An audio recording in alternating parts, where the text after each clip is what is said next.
حسن رضا صاحب آپ اس قضیے پہ تھوڑی سی روشنی ڈالیے. میری تو سمجھ سے بالاتر رہی صدر صاحب کے ٹویٹ نے بم پھوڑا ہے بم. جی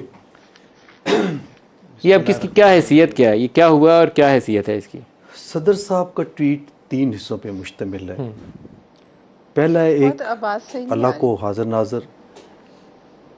حاضر ناظر جان کے کہتے ہیں کہ میں نے دستخط نہیں کیے. اس پارٹ کی حد تک ٹھیک ہے, انہوں نے دستخط نہیں کیے. اگلا جو پارٹ ہے وہ یہ ہے کہ مجھے آج پتہ چلا کہ یہ قانون بن چکے ہیں. اس پہ میری ریزرویشن ہے کہ آج یعنی آفٹر 24 آورز آپ کو اس کے بعد پتہ چلا, جب کہ آپ کا میڈیا سیل موجود ہے, جس منصب پہ آپ ہیں, پورا ایک اسٹیبلشمنٹ آپ کے پاس, اور آپ کو پتہ ہے کہ اس قسم کی جو شخصیات ہوتی ہیں جن کا اگر ان کے محکمے سے متعلقہ یا ان کی مینجمنٹ سے متعلقہ کوئی چیز ہوتی ہے تو وہ فوراً ان کو پہنچائی جاتی ہے وداؤٹ اینی ڈیلے. صدر صاحب کا جو آرگومنٹ ہے, اگر تھوڑی سی میں اس پہ چاہوں, صدر صاحب اگر کسی بل کو ناپسند کرتے ہیں تو بغیر نوٹس لکھے, اعتراض لکھے, بغیر کچھ کہے اس کو واپس بھجوا سکتے ہیں, کیا لیگلی پروویژن ہے؟ نو میں اس کی طرف آتا ہوں. تیسرا جو ہے پارٹ, اس میں انہوں نے آلموسٹ یہ ایڈمٹ کر لیا کہ یہ قانون بن چکا ہے, اور جن لوگوں کو سزا ملے گی, جن کو کوئی اس سے تکلیف ہوگی, میں ان سے معافی مانگتا ہوں. یہ 3 پارٹ ہے. اس میں آپ خود اس کا انالائز کر لیں کہ واقعی دستخط نہیں ہے, اور جو نوٹیفیکیشن ہوا ہے وہ اس میں بھی ورڈ لکھا ہوا ہے deems to be assented. Word deems لکھا گیا, دیٹ مینس کہ آرٹیکل 75 کے جو پارٹ 3 ہے اس کو کر لیا گیا. اب آپ آتے ہیں اس بات کے کہ صدر صاحب نے اسٹاف کو کہا اسے واپس بھجوا دو. نہیں, یہ بات نہیں ہے. جو اسپرٹ ہے آرٹیکل 75(1)(b) کی, بلکہ پہلے تو آرٹیکل 75(1) کی بات کرتے ہیں. اس میں صدر صاحب کے پاس 2 اختیار ہیں, ایک اسینٹ کر دیں یا واپس بھیج دیں. تیسرا نہیں ہے اختیار کہ دستخط نہ کریں. سو اسینٹ نہیں کیا بقول ان کے, پھر اگر انہوں نے واپس بھیجا یہ بھی بقول ان کے, تو اس کے لیے ان کو ان رائٹنگ میسج لکھنا پڑے گا اس پہ. یہ نہیں ہے کہ زبانی کر دیں, اور اگر وہ کہتے ہیں تو میں پڑھ دیتا ہوں آرٹیکل کا جو ریلیونٹ پورشن ہے. لیکن اس میں کہیں یہ نہیں لکھا کہ صدر تحریری لکھ کے بھیجے گا, نہیں میسج کیا ہے, زبانی میسج نہیں ہوتا. دیکھیے دس از ویری امپارٹنٹ. اب اس کو چلے آپ کی بات کو ایز اٹ از لیتے ہیں, میں ایک اور بات کرتا ہوں. جو چند سالوں میں ورکنگ ہے نا پرائم منسٹرز اور پریزیڈنٹس کی, یہ بہت سارے کیسوں سے بچنے کے لیے پرائم منسٹر اپنے پرنسپل سیکرٹری کو زبانی کہتا ہے کہ یہ کام کر دو, پرنسپل سیکرٹری لکھ کے. اب ایک اور بات کرتے ہیں. آپ یہاں اسلام آباد میں بیٹھے ہیں, 9 اگست کو 13 واپس آئے بل, واپس انہوں نے بھیجے, اسینٹ نہیں کیا, واپس بھیجے. اس میں انہوں نے کیا زبانی بھیجے؟ میری اطلاع کے مطابق تمام بلز پہ انہوں نے نوٹنگ کی کہ یہ وجوہات ہے جس کی وجہ سے میں واپس بھیج رہا ہوں. میں صدر عارف علوی سے اس پہ ریئیکشن لینے کی کوشش کر رہا ہوں, اگر مل گیا تو میں دوں گا, کیونکہ میں اس پہ کلیئرٹی چاہتا ہوں. میری کلیئرٹی نہیں ہے کہ انہوں نے کیا زبانی پہلے بھی ایسے بل بھیجے تھے یا مسلسل نوٹس لکھتے تھے اور پہلا موقع. اچھا, اس کو ایک آپ شیر علی کو شامل کر لیں.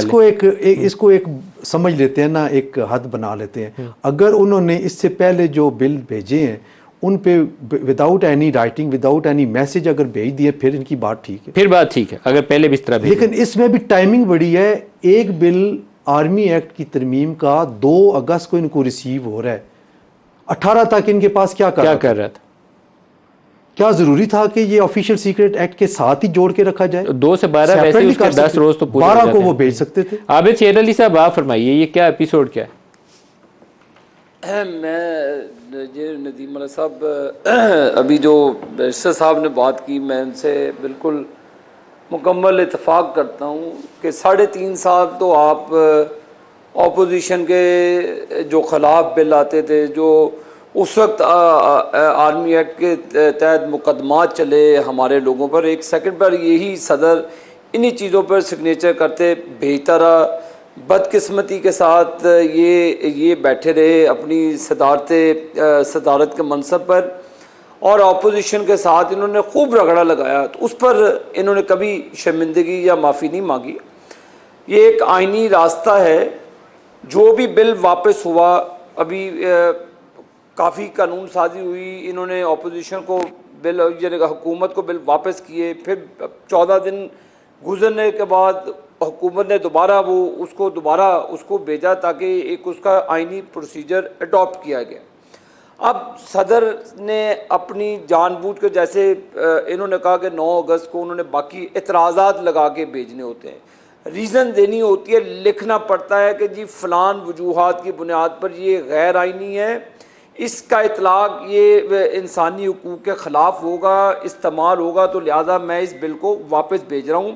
تو یہ جناب انہوں نے عارف علوی صاحب نے یہ چیز اس نوٹ کے اوپر نہیں لکھی، اور جب 2 دن یہ بات ہوتی ہے کہ یہ آرمی ایکٹ کا بل پاس ہو جاتا ہے، یہ جو قانون سازی ہوئی یہ پاس ہو گیا، 2 دن کے بعد یہ کیسا خیال آتا ہے عارف علوی صاحب کو کہ یہ میں شرمندہ ہوں؟ جب کیا شاہ محمود قریشی پر اطلاق ہوتا ہے اس وقت شرمندگی کا پتہ چلا، جب ان کے لوگوں کے اوپر اس کا اطلاق ہوا اس وقت شرمندگی کا پتہ چلا، جب اس وقت شرمندگی کا ان کو علم نہیں تھا جب انہوں نے قانون کو پاس ہونے دیا گیا۔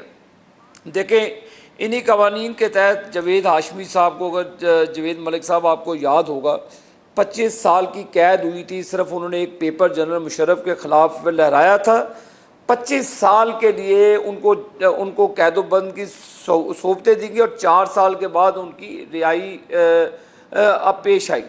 اب جیسے ان کے دوار کے اندر جو کیسز بنے، میں یہی میرا سوال ہے، جو بھی میں آپ کی بات پر متفق ہوں، کیونکہ ملک کی بدقسمتی ہے ملک صاحب، ان 76 سال پاکستان کو بنے ہوئے، جب پاکستان کا پہلا جو آئین بنا اس وقت سے لے کر آج تک مجھے بتائے کبھی بھی پاکستان جو لکھا ہوا آئین ہے، اگر آئین پہ عمل درآمد ہوا ہوتا، اگر عدالتیں اس کا حصہ نہ بنتی، تو ملک صاحب آج پاکستان کو اس جگہ پہ آپ نہ دیکھتے۔ آج جو پاکستان میں لوگوں کا حال ہے، آپ بل کرتے ہیں، میں لوگوں کے اندر بیٹھتا ہوں، مجھے پتہ لوگوں کی تکالیفیں کیا ہیں، لوگوں کے پاس بجلی کا بل دینے کے پاس پیسے نہیں ہیں، اب حالات ایسے بن چکے ہیں پچھلے 5 سالوں میں۔ پلو شاہ کو بھی گفتگو میں شامل کر لیں۔ پلو شاہ، یہ صدر صاحب کی ٹویٹ یہ کیا ظاہر کرتی ہے؟ کیا ہم ایک ایسے جمہوری معاشرے کے اندر زندہ ہیں جہاں مختلف اسٹیٹ انسٹیٹیوشنز اپنا کام کر رہے ہیں، یا یہ کچھ آٹو پہ چل رہا ہے جہاں کہیں سے کچھ بھی نکل سکتا ہے؟ میں پریشان ہوں اس کو دیکھ کے۔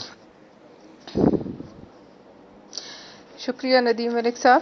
ظاہر ہے یہ بڑی پریشان کن بات ہے، کیونکہ جیسے آپ نے ذکر کیا کہ ملک اسی وقت کمزور ہوتا ہے اور دشمن بھی اسی وقت حملہ آور ہوتا ہے جب اندرونی طور پر ہم ہمارے ادارے کمزور ہوتے ہیں، جب ایک 75 سال سے جو طریقے چلے، ہم میں برائیاں بھی ہوں گی سسٹم میں، بہت سی ہیں، لیکن پھر بھی ایک سسٹم 75 سال سے اس طریقے سے ڈسمینٹل نہیں ہوا جو آج ہم دیکھ رہے ہیں۔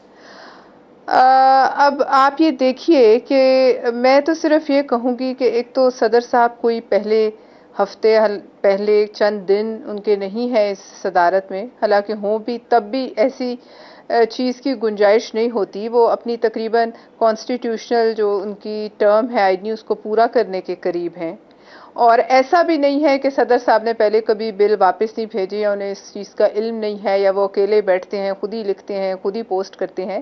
ظاہر ہے ان کے پاس ایک پوری مشینری ایوان صدر کی ہے۔ اس کے ساتھ ساتھ میں کیا کہوں، انفارچونیٹلی صدر عارف علوی صاحب جو ہیں وہ اس وقت پاکستان کی افواج کے سپریم کمانڈر بھی ہیں، اور ظاہر ہے ہماری افواج اس لحاظ سے پاکستان ایک اہمیت رکھتا ہے کہ ہم ایک نیوکلیئر پاور ہیں۔ اب آپ مجھے یہ بتائیے ندیم ملک صاحب کہ مثلاً میں 1 منٹ کے لیے اگر صدر عارف علوی کا کہا مان لیتی ہوں کہ ان کے ساتھ یہ ہوا، تو کیا اس پر ایک صدر کو جو کہ ریاست کا سربراہ ہے اس کو ایسی ایک پبلک ٹویٹ کرنا اور یہ مواد غیر ملکیوں کے ہاتھ میں دینا اور ان سے اپنی کھلی اڑوانا اور ملک کی بدنامی کا باعث بننا، کیا یہ ان کا بنتا تھا، یا ان کا اس کو اپنے طور پر جس کے خلاف انہیں شکایت تھی اس کے خلاف کوئی ایف آئی آر درج کراتے، یا اس کی جو بھی ادارہ جاتی جو ہے معاملات وہ کرتے؟ اس کی پبلک تشہیر جو کی گئی ہے، مجھے اس کے پیچھے ندیم ملک صاحب بتا دیجئے کہ کیا مقصد ہو سکتا ہے؟